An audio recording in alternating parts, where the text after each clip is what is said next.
Hi everyone, நான் வந்து இருக்கேன். இன்னைக்கு டைரி செக்மெண்ட்ல நான் ஒரு குட்டி ஸ்டோரியோட வந்திருக்கேன்.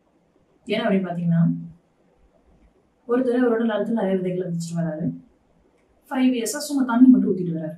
வெளியில இருந்து பார்க்குறவங்களுக்கு இது என்ன 5 வருஷமா பண்றான், 5 வருஷமா பிளான் பண்றான், தண்ணி ஊத்துறான், ஆனா ஒரு ரிசல்ட்டுமே இல்லையே அப்படின்னு நிறைய நெகட்டிவ் கமெண்ட்ஸ் வெளியில வந்துட்டு. But he doesn't bother about. 1000 பேர் 1000 சொல்லுவாங்க அப்படின்னு சொல்லிட்டு அவரோட வேலையை பார்த்துட்டு இருக்காரு. ஆஃப்டர் 5 இயர்ஸ் 5 வருஷத்துக்கு அப்புறம் நிலத்தை உடைச்சிட்டு மூங்கில் வெளியே வருது. ஒரு 6 வாரத்துல வந்து ஒரு 90 ஃபீட்ஸ் வந்து வளர்ந்துருது.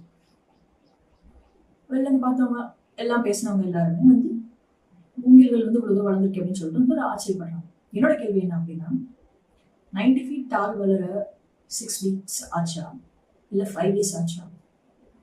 5 இயர்ஸ்.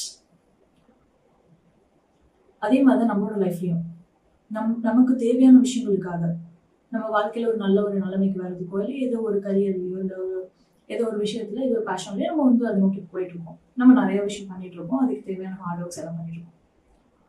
வெளியில இருந்து பார்த்தவங்களுக்கு நம்ம என்ன பண்றோம் அப்படிங்கிறது நமக்கு தெரியாது. சேமஸ் லைக் இந்த மூவி ஸ்டோரி வந்துதான் நம்மளோட வேலையை நம்ம பார்த்துட்டு வரணும்.